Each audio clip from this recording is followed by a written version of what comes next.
is meant for an adult audience. LoveLine may contain sexually oriented content. Listener discretion is advised. LoveLine with Adam Carolla and Dr. Drew. Hey, everybody, it's LoveLine. I'm Adam. That's Dr. Drew. Phone number 1-800-LOVE-191. Dr. Drew, board-certified physician, addiction medicine specialist. Marilyn Manson is our guest tonight. Should we call you Marilyn? That good? Manson's good. That's what usually Manson? works. Yeah. Manson, we've obviously wanted to come to the studio for quite some time, and he's finally here. And I think everyone was just sort of shocked by Manson when he first hit the scene. But I think the word is slowly getting out that he's kind of articulate and interesting and has some good ideas to share. Is that okay with you? Yeah, that's okay. But I'm still...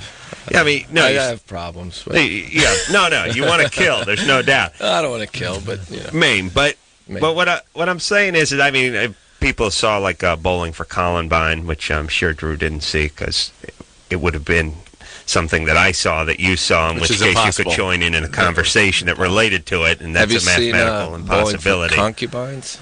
No, not seen that. It's the sequel that I'm working on. Is it? That's like the porn version of it. No. Marilyn, I don't think we've ever hung out, but we certainly talked. He did Stern, I think, one day when I was hanging out on Stern, and I guess you were in studio. Yeah. And we had a chance to share a little spit, but from 3,000 miles away. Funny comments that were good. Yeah, that's my job. Marilyn Manson is going to be, or Marilyn Manson is going to be at the Greek Theater coming up on October 10th, and we're going to hear something off the Golden Age of Grotesque, which is the newish and newer CD. And what about acting? I was just looking at the thing here. It says it's between you and Johnny Depp for the remake of Willy Wonka. That's a weird rumor. I don't know how it got started. I'd love to be involved in that, and I'm friends with Johnny. But I think I would be... Although I love Willy Wonka, and a lot of my personality is based on him as a kid. Oh, yeah? I always idolized him. Because he was Willy, not Charlie, but... No, Willy, because he was like the devil in some way. You know, chocolate was like a metaphor for sin to me, and I wanted to be him. But I think that I might make a better Mr. Slugworth. Do you think of yourself... But that's a weird rumor that got started. Do you think of yourself as an actor or a musician or a artist? You know what I mean? Yeah, I mean, it's kind of cringe in the same way when you call yourself an artist. It sounds kind of pretentious, but that's what I started, you know. And before I sang, you know, I drew. I wanted to make comic books, and then I wasn't sure where I wanted to go. And music seemed like it fit for me. But now I've gotten to the point where it's all about expression, and if I have something in my imagination, I can't limit myself to just music. If I want to paint, or if I want to act, or put it in my performance. Do you get recognized a lot when you go out? I was just thinking, like, remember, you always say it's got to be trouble. Like, once you pick a theme, like Marilyn Manson has picked a theme, sort of for your life, a persona people know you by. I always think about this with rockabilly guys. They got the hair slicked back. They're wearing the plaid shirts, and they got the jeans that are cuffed up and the boots, but then when they just want to go to the corner to get some cigarettes, they can't wear sweatpants because then it looks weird because they got a Stray Cats tattoo and their hair slicked back, but they're wearing sweatpants and Jap flaps. It's weird. You know, that becomes a lot of work. Is it a lot of work being you? Well, there's different levels, and I don't try to limit myself to being one thing, and sometimes people want to reduce it to on stage and off stage, but I think sometimes I can be 100 different things in one day. But everything that I do, as far as the way I dress or how I look, or if I'm wearing lipstick or not wearing lipstick, or whatever the case might be, none of it's uncomfortable for me. I do it all out of enjoyment. Yeah. Now, when you go out and we see you the way you are now, do you get recognized a lot? Yeah, I mean, I'm kind of wearing more of my disguised look right now. But yeah, that's what I'm saying. So you I fly under the radar. I got a big, funny head that people can't... it doesn't work. It's just like there's Marilyn Manson wearing a stupid outfit or a disguise. So. And see, for me, it's my nasally drone that I think tips people off as to who I am. And Drew? No one recognizes you, do they? No. Not even your own family? Occasionally. On payday.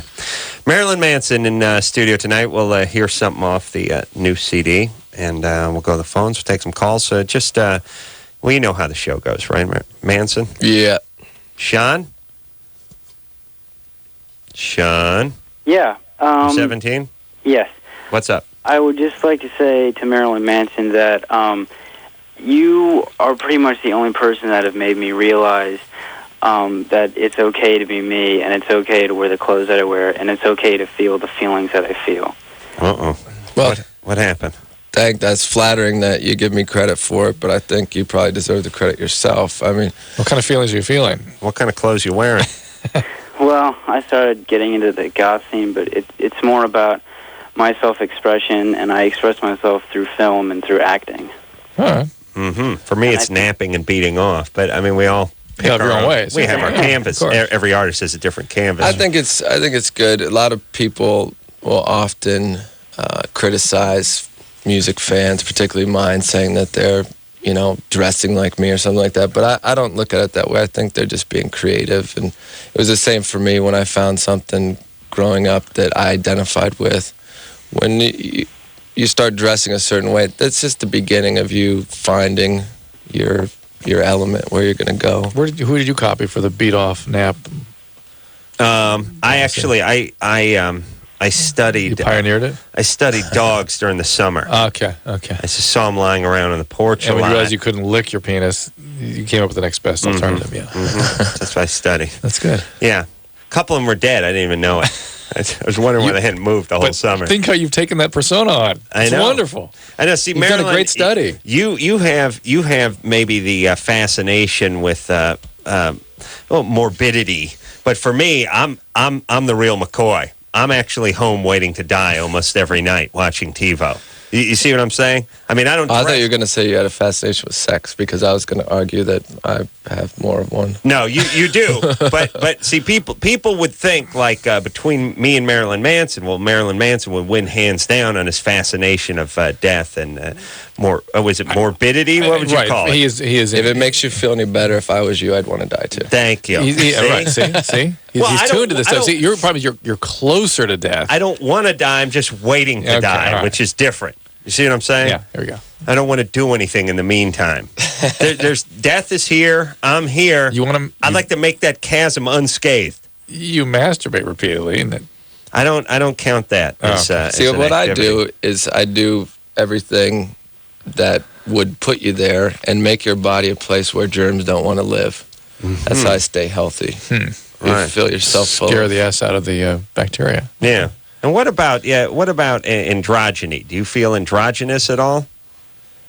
Yeah, a lot of times. I mean, strangely, I think since I've cut my hair shorter and look more like a guy, that I feel more androgynous. Really? But I like to wear lipstick, but not to look like I'm being theatrical. It's like a girl wears lipstick. I wear it because I think it suits my face, or it makes me look right. All right. And my girlfriend likes it. Sean? Yeah, I also had a question about the female orgasm and basically why it exists. Why does it exist? Yeah, because you got to have some incentive. Right, to give them a little incentive too. All right, that's kind of strange, because the male orgasm, I mean, you expel sperm to reproduce. Oh, I understand. That's right. Yeah, but we're saying the female orgasm gives them incentive to let us release our sperm into them. Otherwise, it's all roofies and wine coolers. Okay, thanks. It's also to make you feel inferior if you premature ejaculate. Yeah, and they don't have. And then it also gives them something to work on when they're faking. All right. Something to imitate? Well, I just mean... here's the thing about nature. Nature wants procreation, right? Right. But it's not all about the one who's carrying the gun. The target needs to be motivated to get in front of the gun. Yeah, of course. And that's why they have it. Circulated that the orgasm was necessary for pregnancy, or enhanced the possibility of pregnancy by sucking the sperm up during the contractions. Of the uterus. A woman wrote that, right? Absurd, yeah. No? Absurd. Didn't do it? All right. Let's talk to Sarah, who's 22. Sarah? How you doing? Good. I have a bit of a problem. my family, I have two sisters and a mom and dad. They've been together for, I believe, about 25 years. And I came out to them about 3 years ago as to being a lesbian. Mm-hmm. And I was just wondering if you know of any books that I could present to them so that they could understand my side, because it seems to be pretty much their side that they don't agree with it and they don't want to hear anything about it. Are they religious?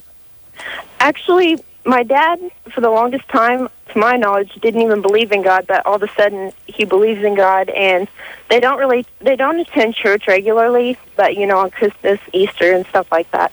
Presence of lesbians can often drive one to God. Yeah. It's that and cancer, I think, is number 2. There are tons of books out there, and there's Hustler, and there's the websites. What's the Yeah. Well, there's So Your Kid's Gone Queer. No, there's that organization. There's that parents group. Library. The parents. Oh, group. yeah. Yeah. What's it called? There's some group that basically gets parents together and supports one another and talks about it. Yeah. Uh-huh. It's what is it called? There should be. Here's what the book should be called. At least I'm not Rosie O'Donnell show. Yeah, if you watch, that's off the air. We can maybe see it in syndication. So here's what my book would be called.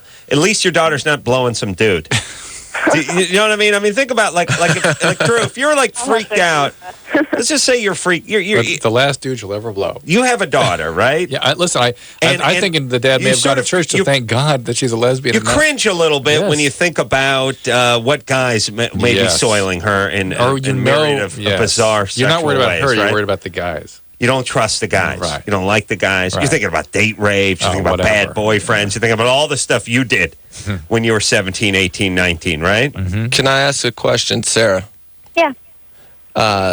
What degree of lesbianism are you? Are you black belt? No. Belt? I mean, are you real butch looking, or I mean, is it something that? That they're going to judge you because of the way you come across or look? No, or is it I'm athletic, but other than that, you'll like this, Adam. I am a truck driver, but I'm not the stereotypical truck driver. Sure. I'm not butch by any means. So, I mean, I'm just curious. You drive a rig for a living. I would think that'd be very intriguing to guys. Gets you right on the border of butch. Do a lot of guys hit on you? No, I'm not butch though. That's the funny thing. A lot of guys don't hit on you. 145. How tall? 5'9".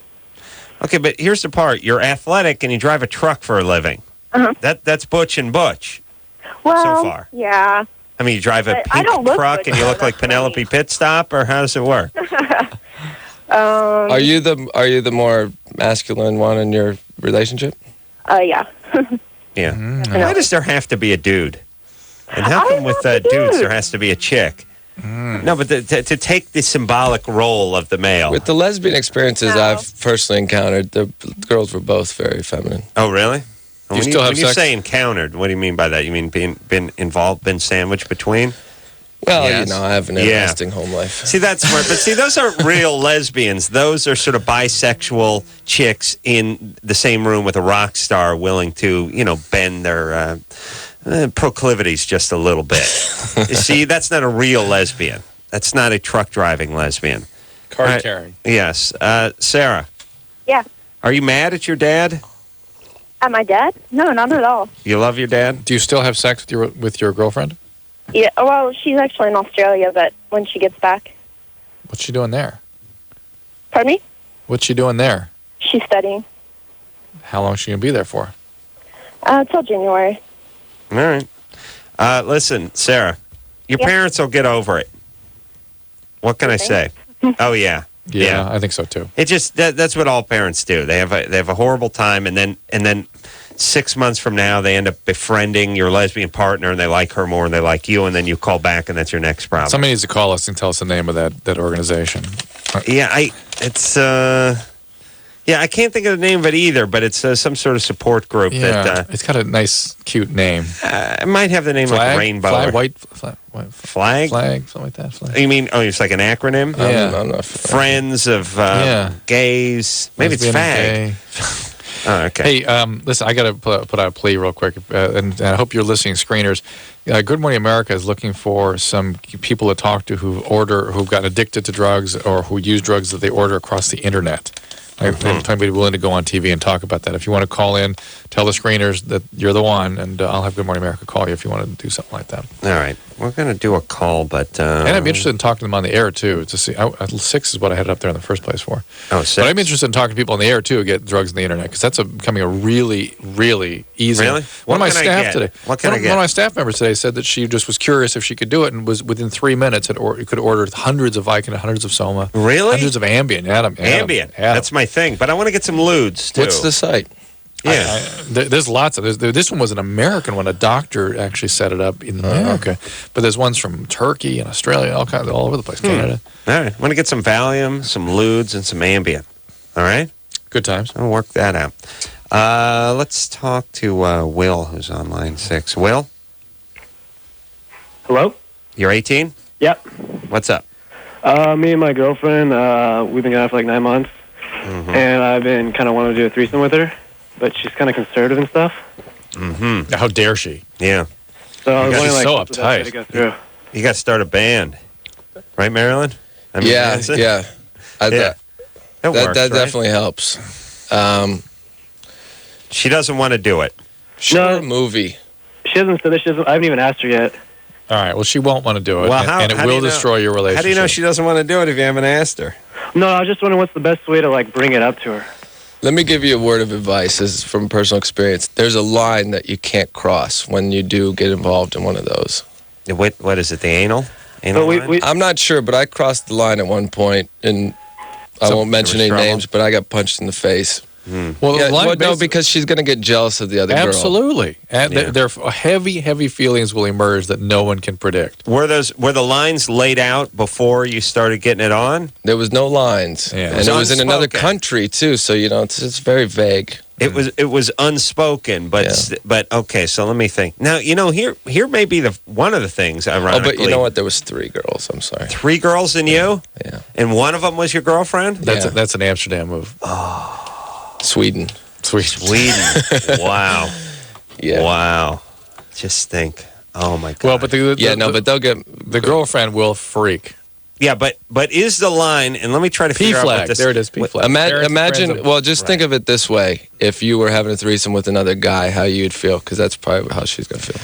The organization is P Flag, Parents and Friends of Lesbian and Gays, and you can get it on the web. Look it up. Shut up. We're talking about the goddamn threesomes or foursomes relax. here. I know, but don't you see, Drew? You know what you got to do? You got to not react. All right. The P flag comes up on the thing. We'll finish talking about what went on in Sweden, and then you'll mention it. Thank you. Drew nods like it's like some puppy that just got his face rubbed in his wee-wee. But I'm not done with this Sweden thing. So you're with your girlfriend, you're traveling, you're on tour, you're playing in Sweden, and somehow a couple of chicks, 2 more women, beautiful women, yes? Girls, I guess they call them. Beautiful girls. Of age, yeah. Young, beautiful girls of age. Blondes, brunettes? Brunettes. All right. Now, you guys agree to have all have some kind of foursome in the hotel room. No, it wasn't that simple. I just said, why don't you go round up some broads, honey? Mm-hmm. And she came back with some girls. We just had first started going out, so it was experimental part of our relationship. And, but apparently she was, had free will to go wherever she wanted, but I must have... crossed the line. Yeah, I crossed the line. Well, all boundaries must be set up in the war room. The beaver line, I think maybe it's called. You went down on one of the girls. No. I'm not going to get into details. Entered. I got to get into some details. My hat fell off, and that's, Condom fell off? No. He went down. He went down. A hat. Here's the thing. Here's what they don't want to see. Ironically, probably don't want to see any making out. That might be too personal, too intimate. Do you know what I mean? Absolutely. Almost non-sexual. Almost. I agree. That's something you do with someone you're in love with. So probably no making out. I'm just guessing. Think how weird and arbitrary all these things are, and how ridiculous we are. It's really but it's like true, you don't make out. Like when you were at those hookers, you didn't kiss them with your tongue. It was all. Oh, Drew. Oh, he's old-fashioned. Sir Walter Raleigh over here. No, you don't make out, and I don't think you go and pleasure them. I think that might be a no-no. That's it. You right don't want to bring them pleasure. They're there to pleasure you, which I agree with. But if your woman sees you working hard, There's nothing a woman hates more than witnessing you doing something for another woman, even if it's a back massage, if you get her bouquet, if you go down on her. It all goes in the heading of, how come you're doing something for her and you're not doing something for me? Right? Yeah, that's right. All right. So I didn't go down on it. I know. You tried, and then you got into trouble. Got the punch. I met a fist. Let's take ourselves a little break. Marilyn Manson in studio tonight. We're going to hear something off the new CD. We're not going to hear Use Your Fist and Not Your Mouth, which could be appropriately the name of my Swedish trip. The Golden Age of Grotesque is the name of the CD, and we'll be right back after this. Hello, this is your radio. LoveLine will be right back. As many as 1 in 3 Americans with HIV don't know it. To find a testing location near you, call toll-free 1-866-344-KNOW.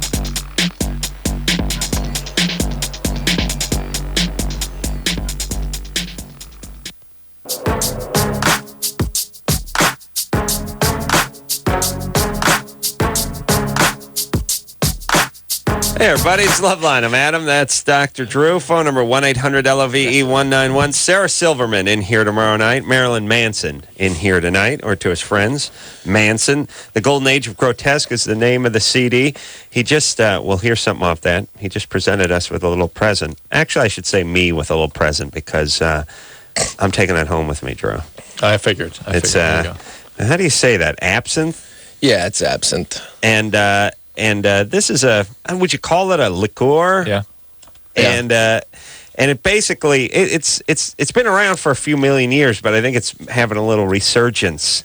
I think mostly on my part, I've bought all the absinthe that exists in the world. I've been drinking it for about 6 years, but it's the only thing I like to drink because it's not so much a drunken feeling you get as more of a euphoric feeling. Really? And it makes you really sexually aggressive. This is exciting. This could be my new booze. It will be. Plus, will?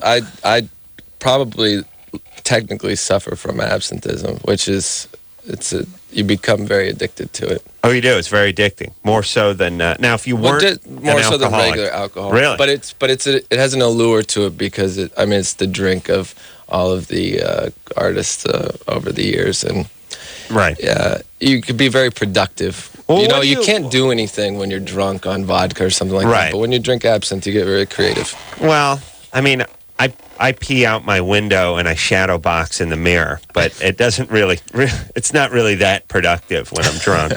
But I do that, that thing where you look at yourself in the mirror and you go, "You want some? You want some of this?" I didn't think so. Van Gogh cut his ear off. So did now what about drugs and creativity? Or just being altered in creativity. I mean, you're obviously a creative person. How much of your creativity comes when you're altered?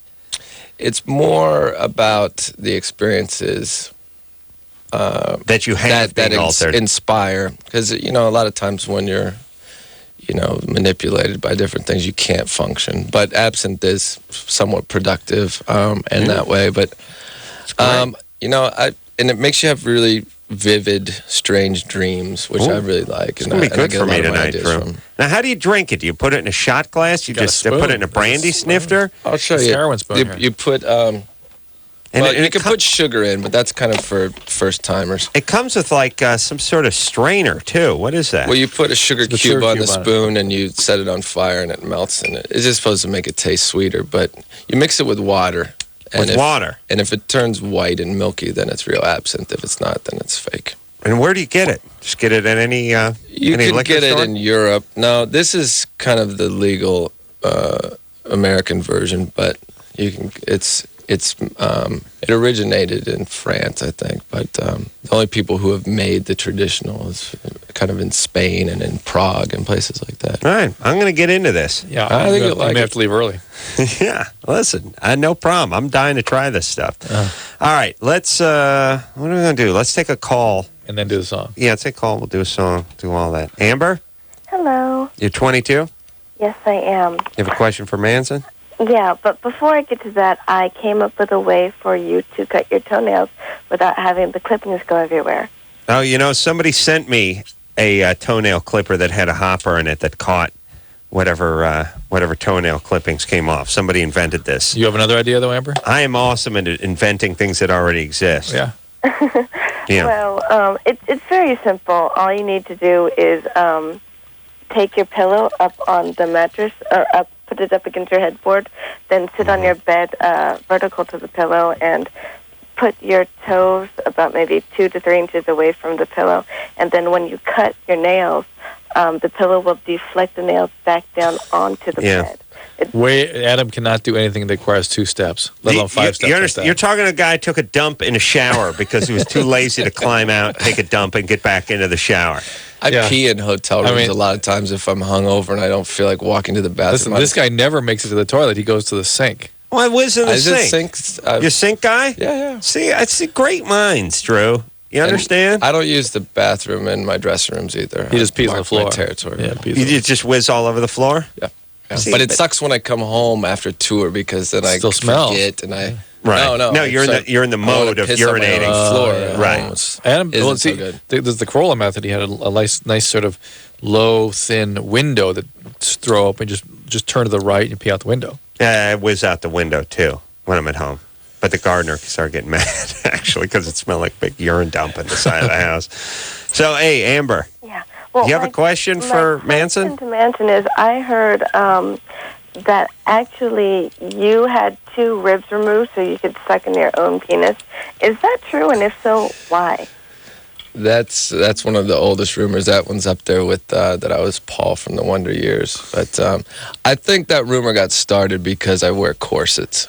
Yeah. And I obviously wouldn't be here if that were true. If you could blow yourself? The removal of the ribs, interesting that a woman would ask, why would you do that? I know someone who's done that, though. But I don't understand where the removal of the ribs would do way thing. smaller. You can get down lower? You can get rid of that? There's a transsexual person that had their ribs removed to make their waist smaller. Well, that makes sense, but it doesn't make sense that you'd be able to bend over any better. I mean, it's a back issue. We've all tried that. And listen, when you're Marilyn Manson and you can afford people to blow yourself for you, you no longer have to blow yourself. Those days are long gone. Yeah, but that was high school. Yeah, that's what I was thinking. I mean, good, Amber. Good. Nice. Being a rock star, do you really need to do that? No, you don't need to. You have you have people for that. Exactly. I don't believe posse. on getting sperm on myself because that your own sperm. Yeah, I'm really against that. Yeah, it is kind of weird. Yeah. Although, unanimous agreement. My guitar player likes this is a question for you. He likes to eat his own sperm voluntarily. Like he doesn't like penetration with women. Yeah. I think he only likes to be manhandled. This is a trauma survivor. He needs help. And he likes to lick it off of the breasts of women. Off the breasts of the women. Yeah, but it doesn't have to be because he'll lick it off his hand. But here's the thing. I mean, where's that vomit sound? What's behind that though? I'll tell you what the problem is you should be into almost everything until you orgasm, and then you should be done. That's what I'm like. I'm like the dealer at Vegas whose shift changes. It's like I'm gonna love you all night. You need babe, like I'm gonna flip the you girl over. clapper. You clap and they're gone. Soon as you bust that nut, then you just want to watch TV or eat or drink absinthe or something like that. So the idea that he's ingesting himself, Drew, what does that say about him? Trauma survivor? Yeah, something not good. It could mean a million things, but it's something. But is it related to the no interest in penetration? It's going to be related to a lot of weird stuff. You're gonna find something real weird went on with him at one time. Is it some kind of Oedipus complex? It's much more severe. Some sort of major trauma. Something happened to him. Could he give him? And this might be going too far to reveal this information. No, but he also likes to have a finger in the butt. Yeah, I'm trying to convince him he's gay, but he doesn't believe it. I'll bet you there's even things he does he's afraid to tell you about. Perfectly normal, perfecly healthy behavior, Drew. Yeah. Well, I think he's changed his life now. He's got a girl. And he found Jesus Christ. Yeah, I did. Did you found Jesus Christ? Yeah, because I had that trial in Minnesota, which I've won. I forgot about that, I was, accused of... which actually they asked me on the stand, is it true that you're sexually aroused by a husky man's neck? Because I made some sarcastic comment in Spin magazine. And It's not true. I have to assure you. Now, what happened? You socked. And by the way, let me. You know what? I can't. You can't talk about. I can't talk about. All right. Well, let me ask you this. Let's get back to the jizz gobbler. Can you give yourself hepatitis, Drew? No. Okay. You either have it or you don't. I was just checking. It's sort of a cosmic question. Yeah, no, you know what I mean? You want to know whether he should wear a condom or not. Yeah. Should he wear a condom before he licks himself up? Right. And doesn't that condom become a sandwich bag at a certain point? You know what I mean? If he's consuming the contents. Yeah, when does it stop being a condom and start becoming a sandwich bag? Here's a health question or a health thermos. suggestion that I have. I wash my hands before I urinate because my hands are dirty. Adam, that's what I've been saying that for years. Okay. I've been saying that the urine is sterile. Yeah. There's ridiculous. And plus, you're not touching anything now in a bathroom. The bathrooms flush themselves. You're not touching. Maybe you're touching your penis, which is fine. What I'll do skin. is I'll urinate on my hands before I urinate. And then That's I urinate. Probably cleaner than water. And then I walk out like I'm in a MASH unit and I do this. And my wife slips a gown around me and then I scrub up. All right. What are we doing? Are we going to hear a song? Yeah. All right. Let's hear a song. This is, you queued up there, Chris? This is off the CD, The Golden Age of Grotesque. And this song is called This Is the New Hit.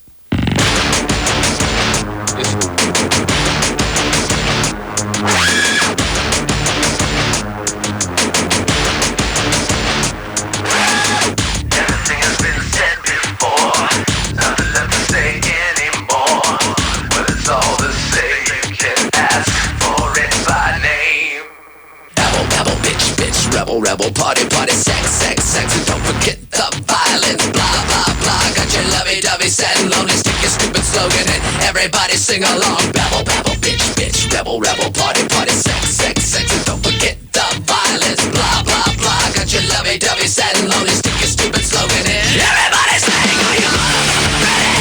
Wanna do it? Stand up and admit, come on, never coming. This is a new hit. Stand up and admit.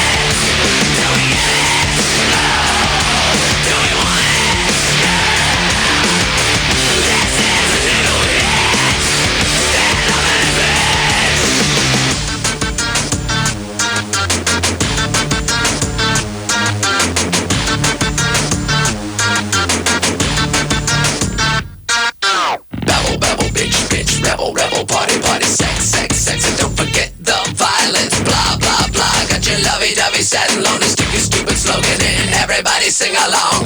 Everything has been said before, nothing left to say anymore. When it's all the same, you can ask for it by name. Are you ready? Wanna do it? Stand up and admit, come on, never coming. This is a new hit. Stand up and admit. Do we get it? No. Do we want it? Yeah. This is a new hit. Stand up and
The Golden Age of Grotesque is the name of the CD. It is out as we speak.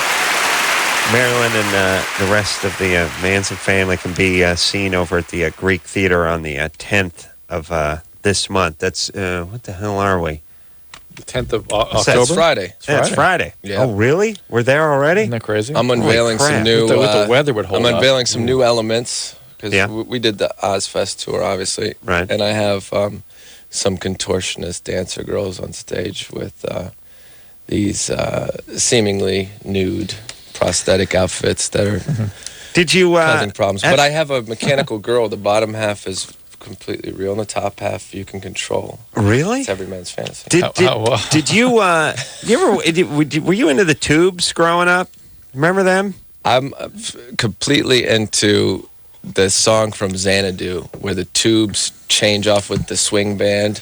And Yeah, I never saw Xanadu. Oh, you don't know what you're missing. It's like the rock band, and then it goes to like I think Olivia Newton-John, and she's like all swing dancing. But you're not hip to the old Tubes stage stuff, like from San Francisco and all that. I missed it when it was happening, but I caught on to it later. Yeah, they sort of remind me of they were a band that infused a lot of theatrics and stuff like that. All right. Yeah. We were talking about foot fetishes for a second here because Manson was telling us he was into that during the song. My new video for that song.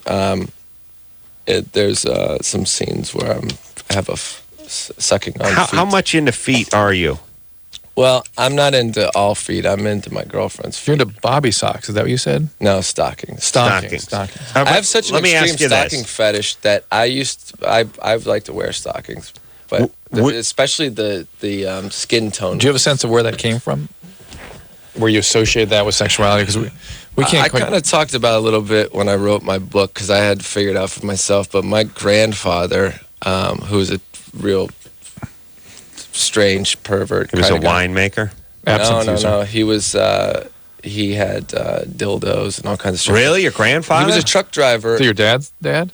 Yeah, and they didn't talk. I think there was some issues between them. My dad, and he was a perv? My dad volunteered to go to Vietnam, but besides all that, my grandfather was to get away from his dad. Yeah, I think so. Wow. My grandfather was a truck driver, and he got in an accident. When they took him to the hospital, he was wearing lingerie underneath his clothes. See, that's why I don't do it, Drew. I'm worried about my. But I don't have it in this. I mean, that's. Do you think he wore it around you as a kid or anything? I don't think so. I don't think that's where it came from. I think it comes from. You know where my earliest memories are. The mom on Tom and Jerry. You only saw her from the knees down. She had the high heels and the stockings. That was She was always hot. wagging her finger. Did your mom behave kind of like that at all? Did she No. remind you of her anyway? No. Did she wear stockings? No. All right, let me ask you this. Hypothetically, you have a beautiful girlfriend. Would you rather her be missing a boob or a foot? Just one. I'd go with the foot because I also have a strange fetish for amputees. Oh, really? So that would be not a little one, but I just have like a. So I'm very fascinated by it, and I collect prosthetic limbs. You and shut stuff. this penile reconstruction book rather quickly. No, I mean I've seen all He's that. got the same book in his car. He's looking at the right in.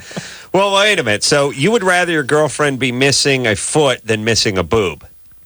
Well, I wouldn't want her to have either. But you have to pick one. You understand. You have to pick one. Yeah. If you had $1 million. Yeah, because I'd get her like a really nice prosthetic leg with a high heel. But you're a foot guy. Well, there's still one. Okay. The feet are not as necessarily symmetrical as the breast, are they? No, but you only need one foot really if you got a foot fetish. Yeah. All right, I'm just trying to get some light shed on this. Foot fetishes. I won't talk about it. Yeah. What? Well, the penis shoe. It's like a high heel with a goes on the penis on the heel. Yeah, the penis on the heel. Where you kind of kick a girl in the crotch with it. Oh, really? Oh, that's interesting. One girl would kick another girl in the crotch. Does that turn you on to see that kind of thing? No, but I have seen it. Okay. Yeah, I decided to mention it. They don't sell it at Foot Locker, but no. I got to get that Is there a penis Kobe? shoe. Is there an area? Yeah. Jordan has one. Jordan, yeah. All right, we're going to take ourselves a little bit of a break. Marilyn Manson in studio tonight, and we'll be right back after this. Oh yeah, everybody now. Yes, I will be right back in a minute. LoveLine will be right back. This is LoveLine on 94.7 NRK.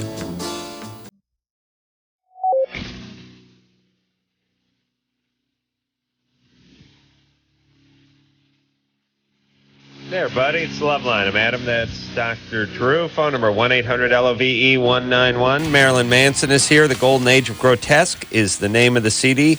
Sarah Silverman in here tomorrow night from School of Rock. And same thing as Marilyn Manson. Same person.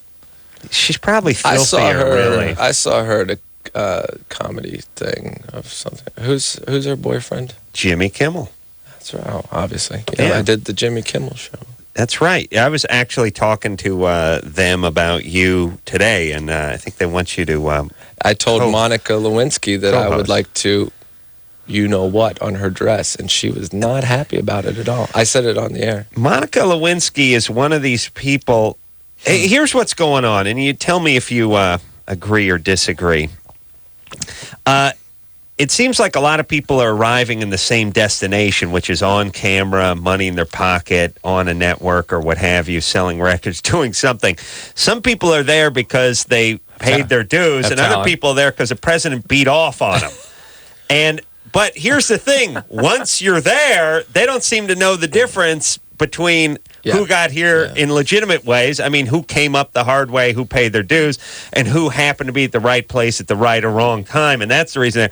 And they demand to be treated with the same respect. And I always like when they do this where it's like, yeah, Monica will come on the show, but Monica doesn't want to talk about this, and Monica doesn't want to talk about that. Right. That's why the bitch is on the show.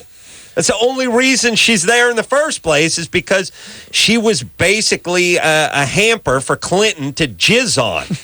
It's a lot of that element of popular culture is a lot of the inspiration for some of the stuff I'm saying on the record, because it's the idea that the danger of art being dead, or just the idea of people being famous for... Yeah, there doesn't seem... being on a reality show or something like that. It's a kind of a culture of voyeurism where we aren't living our lives. We're watching other people live their boring lives. Yeah, more people know who... I think it's very destructive to the individual soul of mankind. Well, it's unfair. It's unfair that more people know the name of Joey Buttafuoco than Warren Zevon. You know what I'm saying? Mm-hmm, mm-hmm. It's sort of in back in the day, you would know the name of Joey Buttafuoco or Monica Lewinsky because they would be in the town square in the stocks, and you would be spitting on them as you walked by. That's how you'd know who they were. I mean, it started with the element, which where Marilyn Manson's derived from, that criminals are deified and made into celebrities, and that kind of started back with like Jesse James. You're a kid and you're like, Jesse James is a hero, but he's like a murderer, right?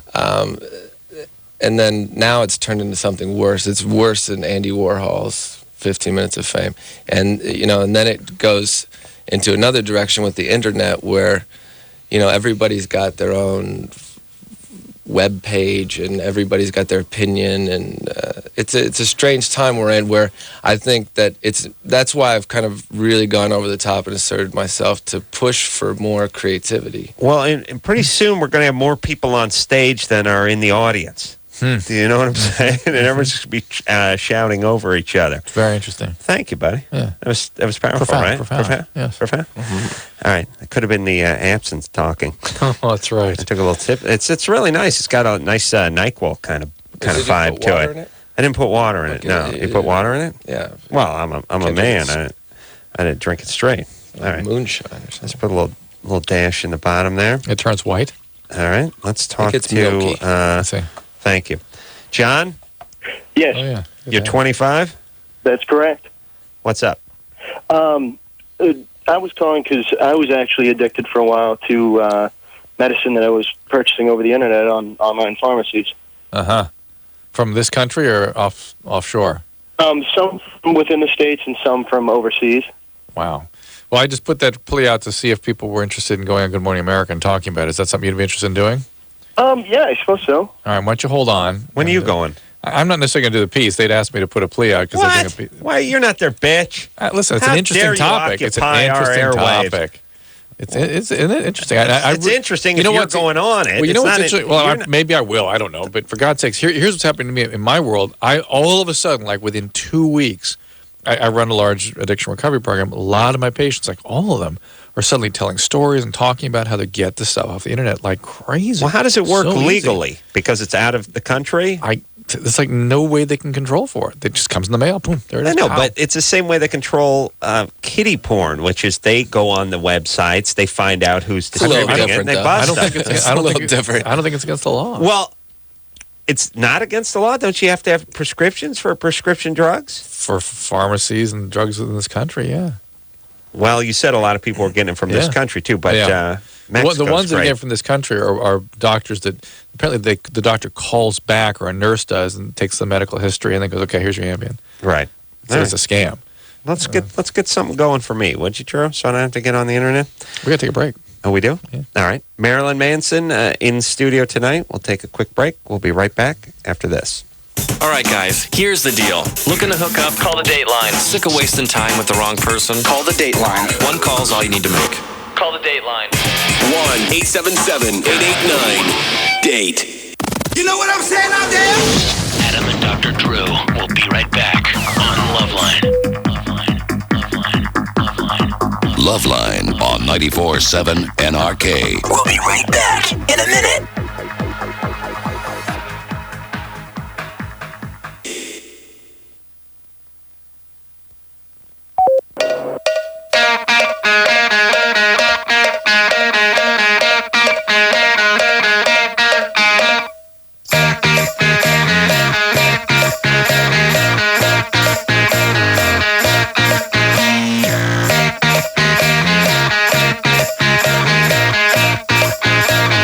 Everybody, it's LoveLine. I'm Adam Carolla. That's Dr. Drew. Phone number 1-800-LOVE-191. Sarah Silverman from School of Rock in here tomorrow night. Marilyn Manson in here tonight. The Golden Age of Grotesque is the name of the new CD. Going to be at the Greek this Friday on the 10th. And I was just thinking about something as I was seeing Manson eat a piece of pizza, which I thought is like, you got to watch your figure. You know what I mean? I do. You're not like some slob comedian who's like got hair all over his back, and if he packs on 40 pounds, no one gives an ass. You got to get out there wearing the corsets and the tight-fitting spandex and the form-fitting clothes. Yeah, it's like I was just thinking about it, which is you know how we sort of feel sorry for women and that they can't get old and they can't get fat. Mm-hmm. Marilyn, you can't get fat. No, I have a bit of a kind of complex about that at times. You have to. You wear too much tight stuff. I mean, I know it sounds maybe marginally insulting, but if you dress like a half a chick up on stage, you got to look right. Yeah, no. I or guys won't want to F you. I've kind of strangely maintained. I have a real high metabolism. Yeah, and I don't eat a lot because I forget to eat and stuff. But yeah, I've maintained almost the same kind of steady weight that I have since high school. How old are you? Yeah, 34. That's 34 to say? Mm-hmm. That's good that you're able to maintain it, because there's nothing worse than a guy with a corset and some love handle slopping over the back. The skinny fat guy. Yes. We've talked about that before. The skinny fat guy. Yes. Yeah, the skinny fat guy. He's got the worst of hand of all, I'd say. That's right. You got to do Pilates. This is no calves and a double chin. Yeah, that's what the skinny fat guy is. And like normally, here's what you have to look forward. Beer belly. For a fat guy. Okay, so you're a fat guy. At least you're going to have some big calves and some big forearms. Look like on you. Anderson. If he got fat, he'd just be bigger. Yeah. They're guys who just sort of their parts get bigger as they get bigger.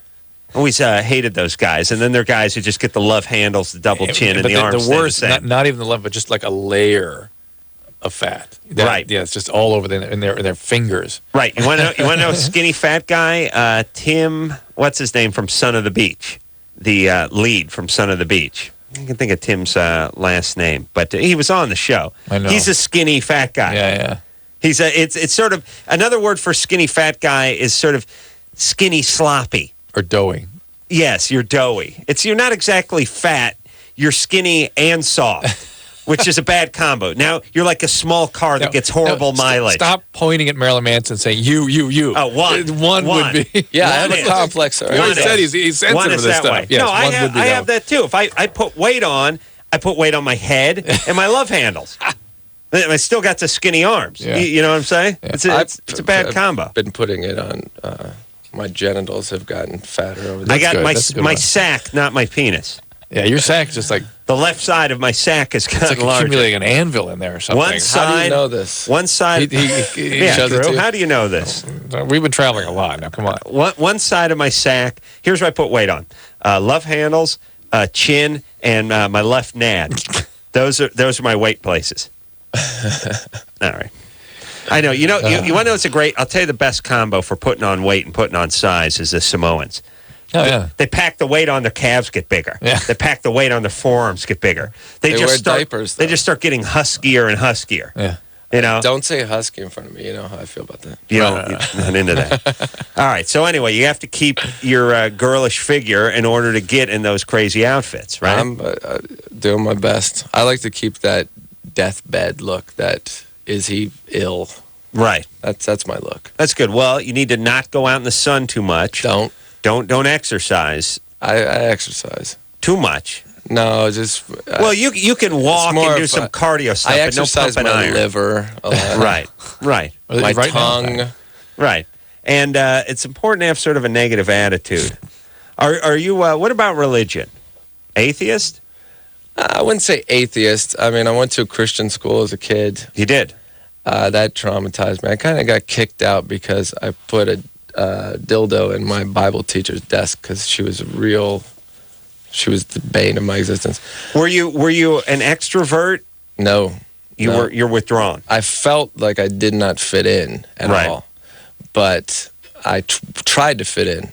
It was real cult. And you grew up. My parents weren't religious. They just wanted me to get a good education, so they sent me to private school. And spent, we were very, middle class. Your parents were together when you grew up? My parents are still together. Yeah. How are they doing with you? Are they cool? Oh, yeah, very. I talked to his dad at like an MTV event. Oh, really? Nice guy. Wears a lot of leopard skin stuff. Corset? Yeah, he's a funny guy. Dad's enjoying your parents enjoy your success? Yeah, I just visited my parents in Ohio, and my dad introduced me to his new neighbor who offered me marijuana. It just arrived in Ohio last week. Yeah, It's like a new invention there. So where was it? I'm just interested in your family. What did your dad do for a living, or what does he do for a living? He was a salesman. And he was a salesman in Ohio, parents together, brothers and sisters. Remember the grandpa? Grandpa was kind of funky guy. Screwy cross-dressing grandpa drove a truck. Brother and sister? No, only child. Only child. And parents sent you to a religious Catholic school in order to get a decent education. Yeah. But you felt weird now to place. I got kicked out in 10th grade purposefully, and I went to public school, which was my dream to, with the rest of the kids in my neighborhood, and got my ass kicked repeatedly because I was the kid from Christian school. Were you dressing different? Were you looking different? No. I didn't really have a place to fit in. It wasn't the jocks or the burnouts at the time. That's what was the term. Right. So, I tried to fit in, just did my time. It was like prison. So you graduated high school and did Then what? we moved to Florida. But that's when I started getting into just trying to figure out what it was I was going to believe in. And, it was a matter of just, it wasn't school that I learned things from. I'm a very self-taught, and just curiosity led me to a lot of places. So you want it was just Nietzsche, Satanism, every different thing in the book, and people always misunderstand and think that I hate God or I hate Christianity. I hate the way people use religion to ruin other people's lives or to control people. I'm with you. And for me, if God kind of means creation. Right. That's what it represents. I don't believe there's a God or a Satan, either one. It's ways man describes his personality. Right. But if you're an artist or if you do things, even if people don't like them and you create, that's religion for me. So doing what I do is my definition of religion. And sucking the occasional toe. Yeah. Well, that's ritual. All right. Josh? Yes, sir. You're 21? Yes. I actually just got a question for Marilyn Manson. And first of all, I want to say that Adam and Drew, I respect you both very much. Thanks. However, but he has no respect for me. Oh, no. I have. I'm just kidding. I think you're a brilliant artist. Thanks. Definitely. And what would you most like people to get out of your music? Well, that's something that people have asked me from the beginning, and I've come to realize that you can't misunderstand what I do because I want everyone to understand it differently. And so if there's everyone no misunderstanding. It's well, impossible if to everyone perceived it in the same way, then it would be boring to me. And it is being Marilyn Manson, being who I am, and doing what I do. It's meant to be abstract in a way because it's always evolving with my personality because it's a reflection of me as a human, and everybody changes as you go along. And if you weren't pissing off a certain percentage of society or offending a certain percentage of society, would you up the ante? Would you feel like you weren't doing enough? Well, no, it's not. I mean, that's not the goal, but I mean, that's the end result that's important. That if everyone liked what you did, then it would be worthless. I think. Is offensiveness what you're going for? No, I think it's provocative is what I'm going for, and what I'd want people to take from it is that they took anything from it that they thought. Right. And the way I look at it is what I do is a question mark, and I want people to find the answers for themselves. And everybody wants artists to give them the answers. And when they don't, that's when they start, blurring the lines. And that's why I get blamed for the things I get blamed for. Because I don't sit there and say, no, it's just for show. No, it means this. No, it means that. Right. Because there's no point in that. I explain myself by what I create. Why should I explain my creations? Okay. No, I know. I'm that way when I break gas, like at the writers' meeting at Kimmel. It's like it means different things to different people at the table. For some, it's a whimsical. Yeah, but you have an intention. Be clear here. I don't know, Drew. You see, as a fartist, I really feel as like a fartist. As a fartist, I feel as if it's my job. I always said that art is one letter away from fart. But let's no. If you take anything from it, even if you hate it, that's the job accomplished because. But you're trying to create. You're not trying to create rapture. You're trying to create sort of an unsettled feeling. It's chaos. Right? Yeah, it's inserting chaos. But I don't. If you make something, it's not complete until somebody else does something with it or experiences it. You know, otherwise it's like the tree falling in the forest. No one's listening. Huh. Mike? Yes. You're 20? Yes, correct. What's up? All right. So there's this girl I met at work, and she likes me. The only problem is that I'm a homosexual. Mm-hmm. She knows that I'm gay, but she didn't find out until actually about a month ago. And she thinks it's okay, but she still has this fixation with me. That she wants to be your girlfriend or wants to have sex Correct, with you or just wants to be your friend? She wants to be my girlfriend. And you've said no to her? Correct. I told her. I've been trying to tell her. And that's a non-question. Did you do anything with her? No, I have never done anything with her. How about throwing her something? You close your eyes, pretend it was a dude. Describe her. Yeah, is she hot? She's very good looking. She's a beautiful girl.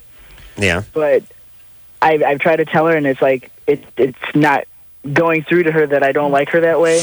I do have feelings for her. That's how it all started. But I don't think I could see myself dating her. You do have feelings for her? I do have feelings for her. Well, what do you mean you have feelings for her? You're gay. I know, exactly. I'm attracted to her, and I know I don't want anything sexual from her. And I've tried to tell her that, she's a virgin, and so, even if I did do anything, I wouldn't want to because of that. This is a diabolical way to get young, stupid chicks to be attracted to you, by the way. Just explain to them that you have feelings for them, but it's not a sexual feeling. Although I find you attractive, I'm not attracted to you. And you're going insane. Shut the door with gay. See, it's a little bit evil. Their clitoris would explode. Yeah. And you'd never mess with a virgin. Never meddle. All right, Mike, I don't understand what your question is, though. So who cares? You tell her to get lost. That's it. Okay. Cuddling. Well, what do you want us? What do you want us to say? I don't know. I just don't know how to explain to her. How do I tell her? Listen. Well, here's the thing. If you got any other guy friends that aren't gay, the fact that you are not going to steal her virginity is almost a crime in itself. Yeah, I so all your other male friends will kick your ass. They're going to be very upset. Yeah, maybe he could. No, stop it. All right, Mike. Yeah. That's it. I'll tell you what you should do. Let her catch you blowing a guy. Or cornholing, actually, because that'll gross her out, and that'll be it. Chicks can't picture that, and if they do, it freaks them out. Can you just show his porn collection? Every once in a while. Marilyn, you ever been with a guy? In what way? Sexually. Not in a literal way. In a comical way. Comical way. Yeah. Like in the artistic, experiential way. No, just... was he wearing... I'll do anything that you can't meddle with me kind of way. Oh, I see. Like, you think... I'm not embarrassed about anything, and I'm confident enough with my sexuality to put a limp penis with a condom on in my mouth. Kind of way. How does your mom feel about your artistic expression? You know...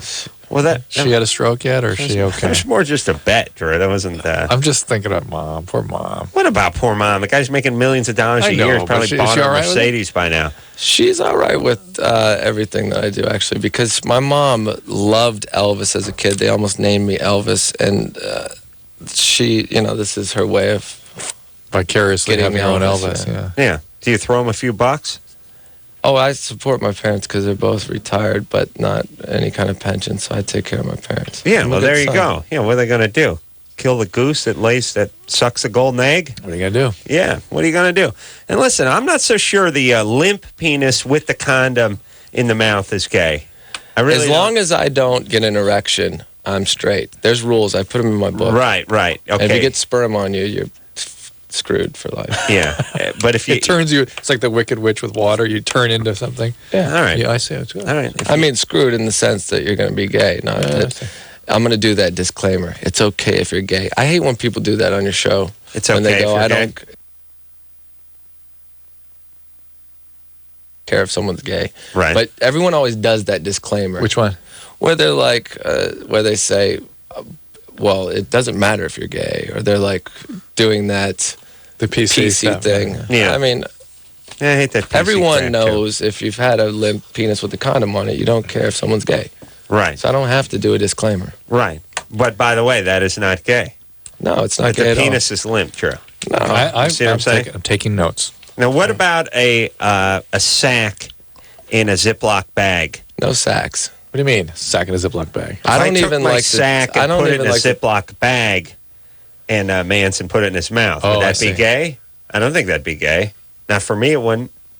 It's a little bit of a weird I'm impulse. not going to put a sack in my mouth. Yeah, No so sack? it's kind of a weird... I don't even like sack? to acknowledge my own testicles. Yeah. Sack gayer than limp penis in the mouth? Yeah. See, but to me, It's more novel. emotional. More It's novel. more intimate. It's More intimate. Yeah. More intimate. Okay. It's a weird impulse for a straight guy. You know what I mean? I'm just saying, I think the penis gayer because that's... The instrument. Yeah, that's the instrument. You know what I'm That's saying? the commitment. All right. Hey, I'm a sack guy, so shoot me. Let's talk to... Who are we going to talk to, Drew? Let's talk to line 6, yeah. Hey, Aspen. Hey. Hey, you're 14. What's up? First off, I want to say Marilyn Manson. Wow, your Antichrist album, muy sexy. Love it. And also, you may or may not remember me, but I called like a year ago with that, abnormally high sex drive thing. Oh, you talking to us? Yeah. I thought you were So talking do you? to Manson. No. But go I ahead. would have remembered it. We have calls like that pretty frequently, Aspen, so go ahead. What's the issue? Okay, well... Thank you, by the way. Yes? Go ahead. Go ahead. Oh, okay, yeah, and, I have no sexual... You know what? I do remember you. You were worried that because you were preoccupied... I strangely remember this call. You were completely preoccupied about sex all the time, and you thought that was weird and there was something wrong with you. Exactly. Right. And Did I it was a drive you mason to jar it in call. any way? And what? It was a mason jar call, Bogus. Did I drive you to it in any way? You? Yeah. Mr. Manson? Yeah. I don't know. I've never actually seen you. I just really like your music. It's really great. I was just... And me being Christian, I support you and all. It doesn't matter. Sure. Oh, good. Thank you. Sure. All right. What it was a ass mason jar call? Yeah, it was a bogus call. That's basically code for bogus, where you in the call. I don't remember with, being bogus, so ass the size of a mason jar. So I'm not remembering the call. All right. Well, good times. Let's talk to Melissa, 16. Melissa? Yeah. What's up? Well, my boyfriend and me have been dating for like 4 months now, and me and him are like really cool and everything. Like we talk all the time, and he bites me in class. Mm-hmm. Where? Like on my arms or on my shoulder. Does he draw blood? Well, yeah, he has like twice. In class? I have it's the same problem. You do? I like to, but I'm unconscious of it, and I don't know if it's like absinthe related, but my girlfriend has told me that I've, in the middle of the night, just like savagely bit, like, but on the back, like just, but not like vampire Dracula nonsense. I've just only like seen that. weird, like, my patients have done that when they've been manic.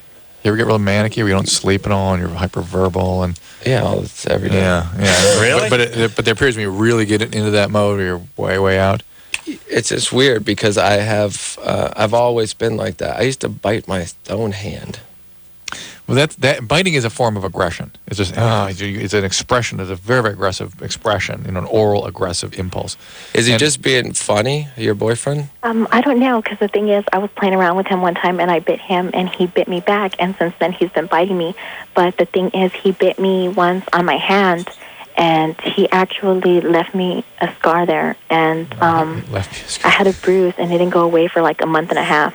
This is a very, very aggressive impulse on his part. All right, once you contain it a little bit. Let's spray some apple bitters on you. Yeah. You get the message.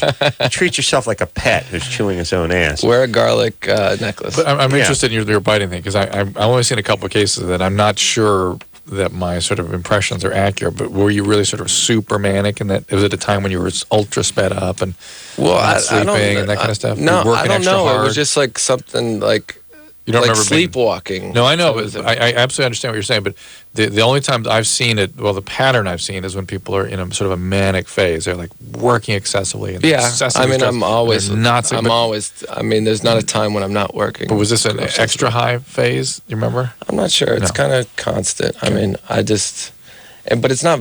It's not violent. Like, I understand. It's not like. Well, it's aggressive. Painful. Like, I don't bite real hard. Right, and you don't mean to harm kind of thing, but it's just a sort of aggressive outburst. But it wasn't during the time the limp penis with the condom was in your mouth. Well, that's what he's worried about. That would have been. That's what happened. You say, yeah. But I've like bitten my friends too. All right. Aggression. Good times. On stage. Let's take ourselves a little break. And Marilyn Manson's in studio. We're going to hear something else off the golden age of grotesque. He's going to be at the Greek Theater on the 10th, coming up this Friday. We'll take a quick break. We'll be right back. LoveLine. LoveLine. We'll be right back. LoveLine is brought to you by Trojan, America's #1 condom, the most trusted for over 80 years. LoveLine on 94.7 NRK.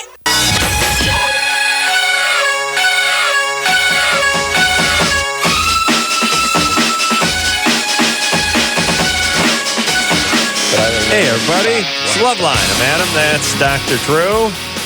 Phone number 1-800-LOVE-191. Marilyn Manson in the studio tonight. The Golden Age of Grotesque is the name of the CD. We're going to hear another song off of that. Just talking to Marilyn about self-mutilation during the break.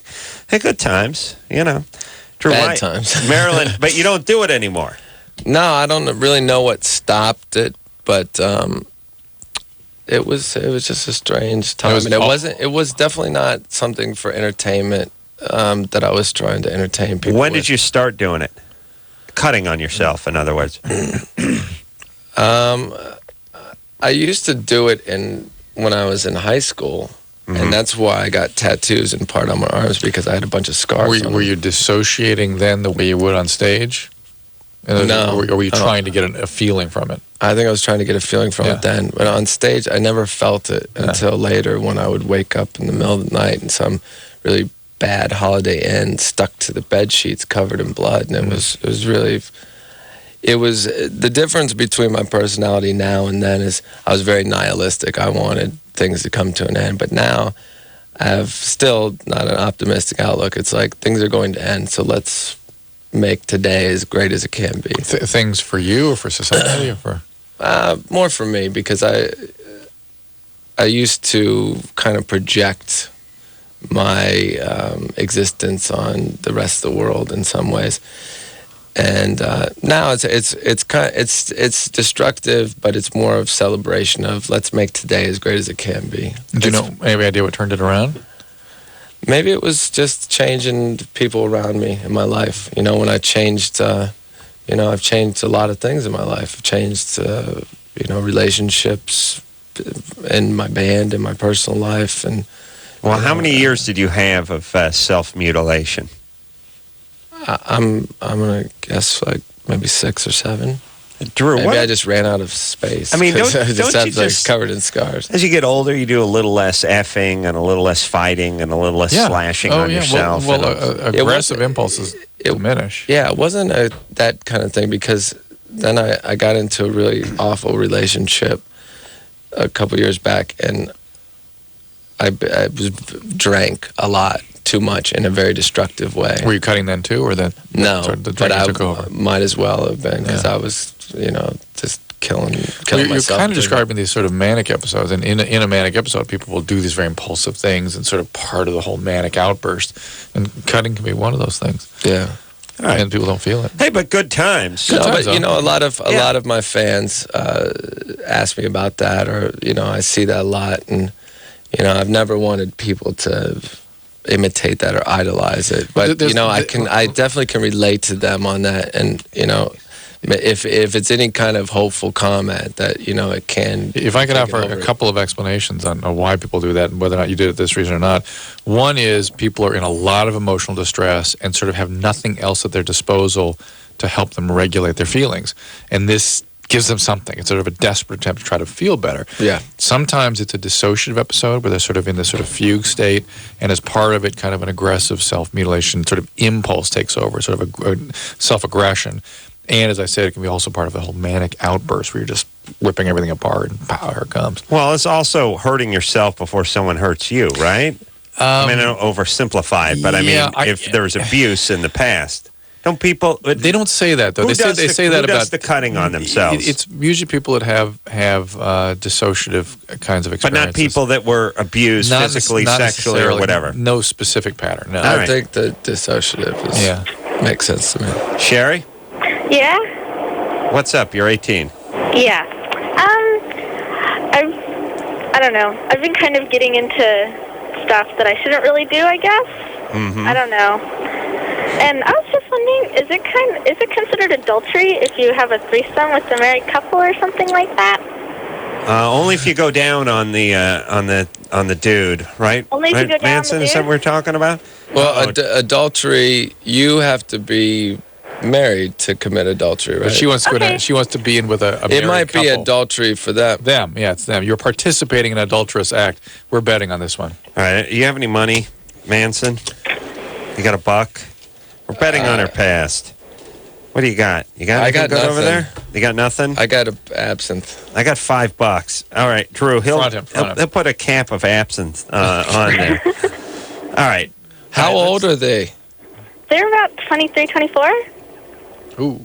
How do you know them? Because I met them at a porn shop. Uh-huh. Okay. No, all right, hold on a second. All right, so here's how we do it on this show. We gamble on Sherry's past. Not, I know, I've you've heard it. You caught this. All right. You want to go? Drew, you want to go first? No, lay down? Well, my thought always when I hear that, and there was one time I got mad at you because of some goth kid, and you were like, you instantly, no, but you always ask immediately about the abuse in the past. But it's just, that's the pattern. It's pattern, okay? Yeah. I was just curious. And how they sound, because we listen to voices all night, and then what they evoke in us, or we feel from talking to them for a couple of minutes. See, you didn't ask me, though. Ask you what? About that. About abuse? Yeah. Because there was he assumes you're abused. He just didn't want to make you uncomfortable. Right. You mentioned some things about your dad and granddad. And it wasn't. I know, but enough that I didn't want to expose you. If you want to talk about it. No, I wrote it about it in my book. No, if it's in the book, you can talk about it. What happened? No, it was my neighbor, this older kid that wanted to play naked games. How old were you? I don't remember. You know, like 10, 11. How big impact? He killed my dog. He killed your dog? Yeah, because I told my parents, and he poisoned my dog. Do you know he did that? Did he admit it? No, but the dog was poisoned. Where is this guy now? In jail? No. I mean, it wasn't like something we could prove. No, but I don't know. Combination of I've never thought about it since then. It could be a publicist. It's possible. That combination of behaviors is bad sign. Killing the animal. No, he was a real like Jeffrey Dahmer style, like poking his dog in the ass with a stick and stuff like that. Yeah, I know. I always wonder how the parents miss the part where the kid is torturing animals. They're busy sexually abusing the kids. Okay. Well, they're busy. They have an excuse. Good times, Okay, they're booked. All right. So you would say that you were sexually abused? Well, I mean, it wasn't anything like sexual as much as it was like naked. It was just not good, and I didn't like it, and I told my parents. But see, the fact that you told your parents meant you were probably pretty healthy, and your family was pretty healthy. Yeah, not so much of a victim. Yeah. All right. So now let's get back to the gambling with Sherry. Let's hear her voice again. All right. I didn't get that much off her voice. Sherry? Hello? All right. Are you in a car? What are you doing for a living now? What do I do for a living now? I work at Rite Aid, and I work at a bowling alley, and I'm kind of getting into porn. But I don't know if I can. You're gonna do porn? I was definitely getting a stripper from Rite Aid, bowling alley, and porn. That is range. I mean, career-wise, you got to take your hat for concubines. Off. You got to take your hat. It's their first roll. There's 3 holes. Yeah. In a bowling ball. All right, Drew, you go first. I get deprivation and chaos both, and so. What do you mean by deprivation? Like no one was around to raise her early, and when they were, it was chaos, and you like lots of drug addicts around her, kind of thing. Okay, all right, Manson, you want to go? No, I was just going to correct him and say rear. Because I learned in the 2 months I went to community college that you rear children, you raise vegetables. Oh, okay. Interesting. All right. I'm not correcting you. And you know, with a smattering of sexual abuse in there, something. Well, something. Here's what I'm getting: is that she had to take care of everybody, to keep everything under control. I know, but everybody. I have a hard time understanding the calls when they come in, if they're real or if they're not. This one's real. This is real. No, I know, you can but feel it, can't you? You can feel it. Yeah, it's just hard. True. You guys have a hard job. None of this ambiguous crap where you then get it out of them like the Gestapo later on, where you go, yeah, but didn't sometimes you take care of your mom? And they go, well, I guess kind of. And you go, aha. Okay. Just lots of drug addicts in the home. When they were there, most of the time nobody was there. All right, Manson, you have a guess? No, I don't. You have to have one. I'm confused. I say don't get it on with a married couple. Yeah, but we're gambling on her past. What was her environment how she made us like? feel and what her voice sounded like. I don't know. She seemed real positive. No. Was it fake? I'll tell you what you can go with. You can go for had a good family, because therefore sometimes you win just because they don't admit anything. I'm not good at. I'll go second. I'm going with just sexual abuse. Stepdad. Perfect. Stepdad sexual abuse. Perfect. Good bet. All right, Manson. Neighbor. Just go with physical. Go with physical abuse. It's a layup. I'll go with stepdad. Okay. Oh, well, my physical abuse stepdad. Okay. All right. No, I'm backing you. No, but you can't. That's my. Oh, I got to pick my own. You can't put your chip on top of my chip. That's my hand I'm playing. I'm going to say priest. Ooh, priest. Nice. Novel. Creative. Nice. All right. He's playing a long shot there, but I like that. Sherry? Yeah? All right, let's talk about your past. My past. Yeah, your parents. What your family of origin was like. Yeah, if there was one. Well, my parents, they're all right. They're cool. My dad lives in Montana. My mom, she's married with my stepdad in Apple Valley. And we're Mormon. Molestation. And what? Priest. See? You're Mormon. I win. Yeah. Mormon. Now, hold on a second. Wait a minute. Any? Now we're confused. Any physical or sexual abuse? Donnie Osmond. No. Come on, baby, please. And why did your dad... Never? No, wait, hold on a second. How old were you when your dad left? 12. It was sort of my mom leaving. Why'd she leave? Because they didn't get along at all. My dad was mean to her. Did he beat her or something? Oh, yeah. So there was a lot of chaos in the home. Yeah, I guess. Right. I was asleep most of the time. Yeah, Sherry, you didn't have any awareness that your mom was being beaten by your dad? I knew. I just didn't care. Okay. All right. Sherry, it's impossible that you didn't care. The fact that you shut down and suppress your feelings, I understand. Right. But it's impossible you not to have been bothered by that. It's impossible. No. Okay? Okay. And was your dad drinking? No, my dad didn't drink. My parents were tweakers, though. Tweakers, both addicts. Ooh, true. Yeah, okay. Drew got the chaos. You got the addict. Now, I feel like a psychic. Keep going. You're on a roll. They're speed freaks and Mormons? Yeah. It's a good combo. No. Okay. I'm going to straighten this out just a little bit because it's kind of, I hopped around. I do that a lot. My parents, they married, my mom and my dad, they married, had 3 kids, and then they were kind of, on the crazy side, and then they got divorced, and my mom married my stepdad. Your biological parents were tweakers?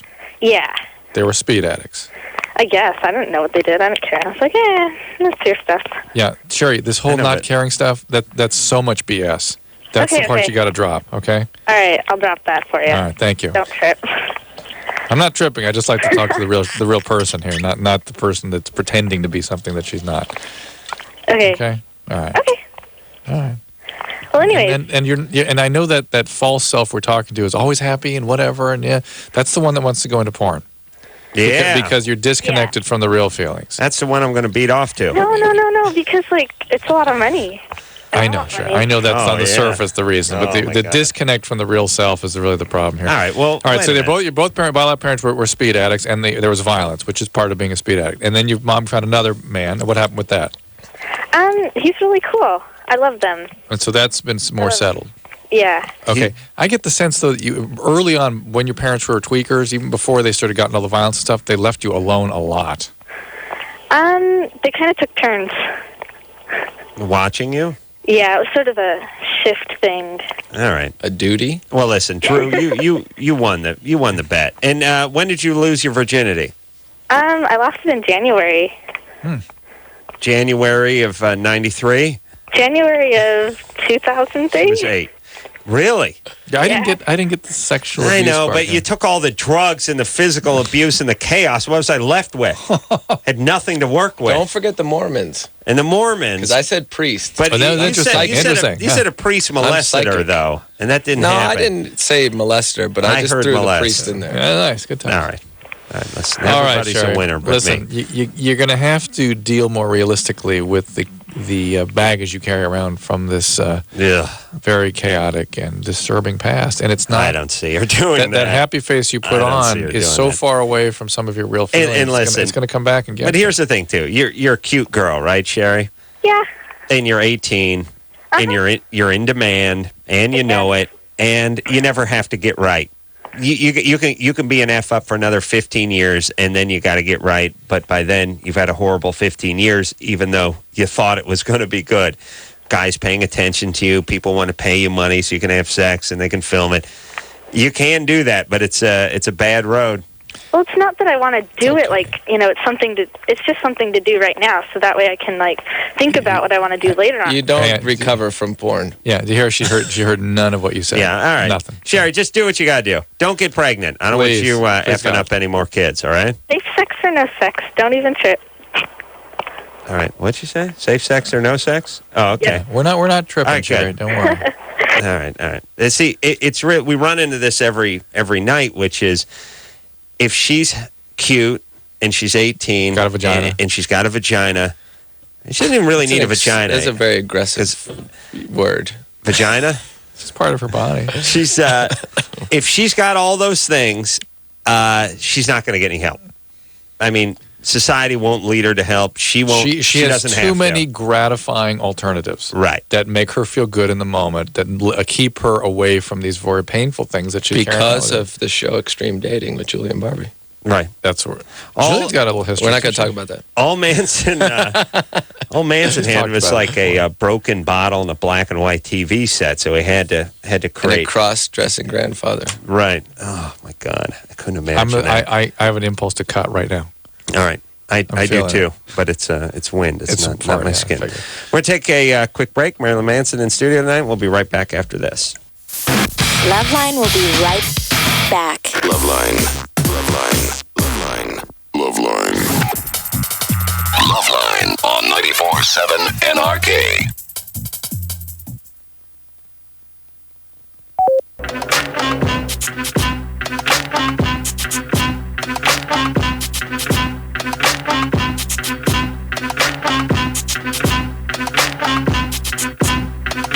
Here, buddy, it's LoveLine. Drew is not going to rap along with this song, or is he? Here he is.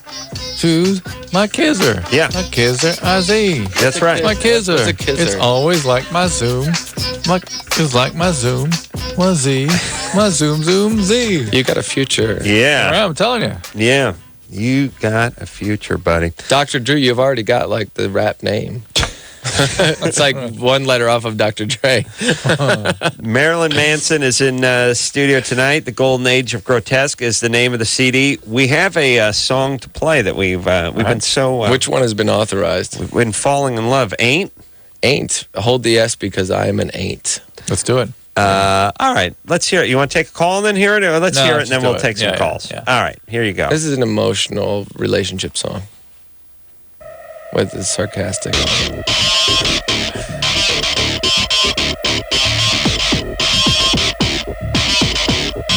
I don't care if your world is ending today, because I wasn't invited to it anyway. You said I tasted famous, so I drew you a heart. But now I'm not an artist, I'm a fucking work of art. I got an F and a C, and I got a K too. And the only thing that's missing is a bitch like you. You wanted perfect, you got your perfect. Now I'm too perfect for someone like you. I was a dandy in your ghetto with a snow white smile, but you'll never be as perfect whatever you do. What's my name? What's my name?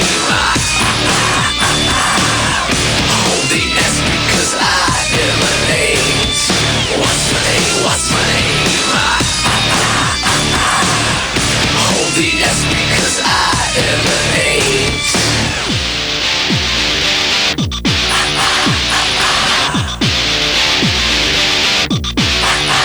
I am a bone topper, death's head on a mop stick.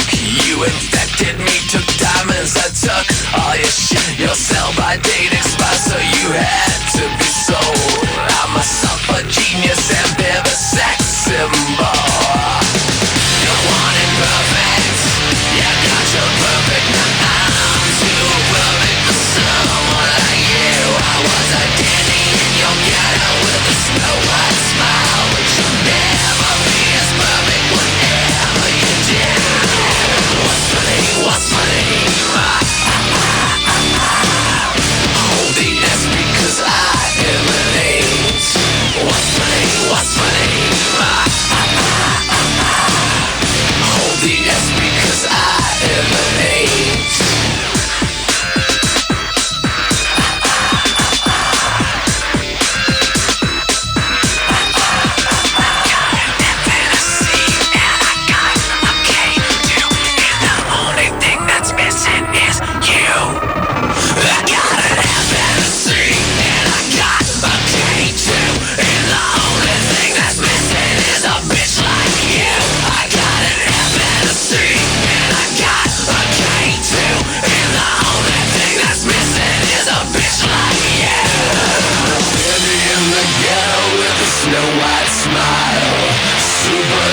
Bitch, I've been evil a while. I am a dandy in the ghetto with a snow white smile.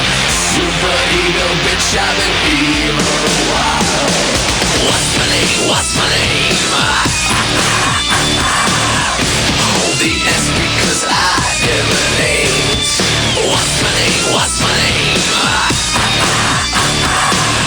Hold the S because I emanate. What's my name? What's my name? Hold the S because I emanate. What's my name? What's my name? Hold the S because I emanate. That is Marilyn Manson. The Golden Age of Grotesque is the name of the CD. Out as we speak. He's going to be at the Creek Theater coming up this Friday with plenty of theatrics. Let's see if we can squeeze in a couple more calls before we hit the brakes. All right. Tori. Hi. You're 20? Yeah. What's up? First of all, I want to say, Marilyn Manson, you're just the best ever. Thank you. That's very sweet. Yeah.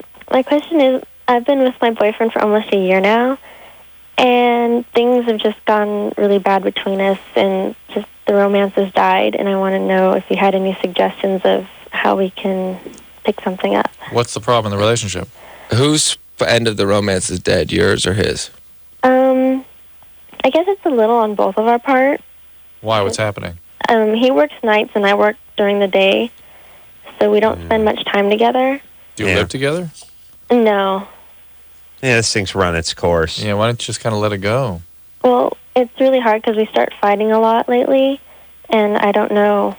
Yeah, why let that go? I mean, I can understand. Yeah, who could walk away from all that fighting? Let me give some advice. When at that point in your life, and I've been there, when you have one of your first serious relationships, it seems really, really difficult to break it off, even if you don't want it anymore. They don't because know when it's over? It's a security. It's like it's a fear. And if you're not in love with them anymore, then it's almost a skill. They don't know when it's over, and they don't know how to end.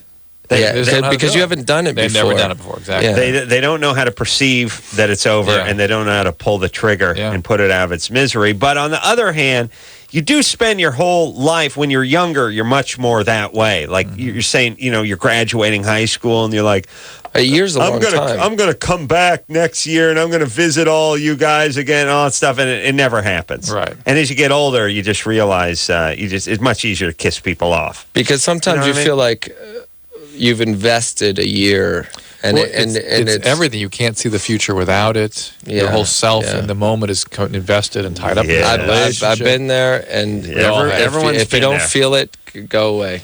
Hunter? Yeah? You're 14? Yeah. Hey, Marilyn Manson.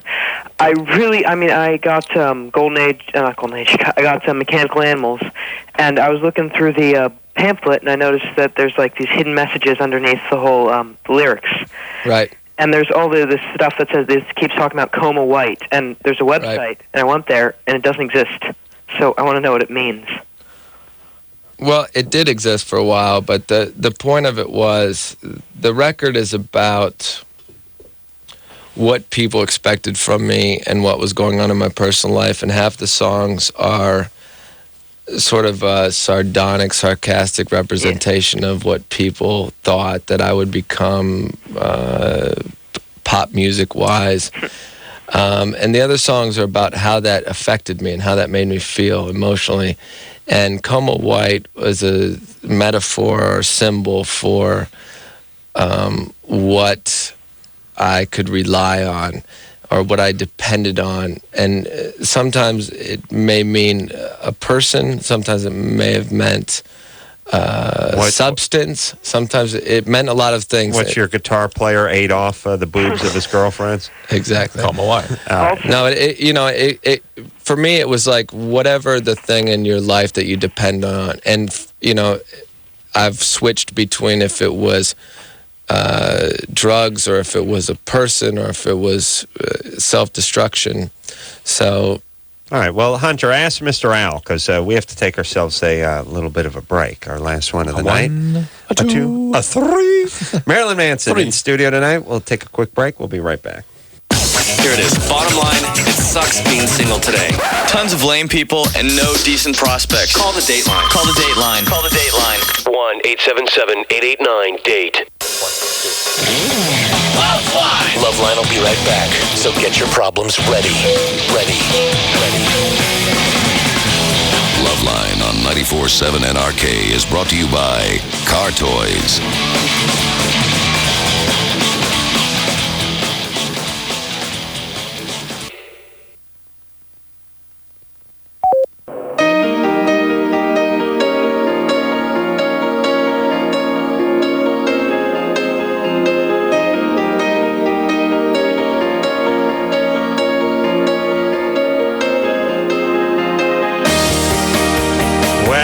That's it. Sadly, that's it. Sadly. I thoroughly enjoyed Marilyn Manson on the show tonight. That's not just the Absinthe talking. The CD is called The Golden Age of Grotesque. It is out as we speak. You can. He's right in the middle of a huge tour, so just go on his website and find out the tour dates and when he's coming to a town near you, because he's going everywhere. Manson, it was a pleasure. I've always wanted to do it. I'm glad I found back. Please come back. Come back anytime you like. Be a regular guest on the show. I like to consider myself an amateur gynecologist. You come on and we'll certify you. You can practice anytime you like. So, until next time, this is Adam Carolla for Dr. Drew saying mahalo. This has been LoveLine. The opinions expressed on this show are not necessarily those of the staff, management, sponsors, or this station. The producer for LoveLine is Ann Ingold. LoveLine is a presentation of Westwood One Entertainment.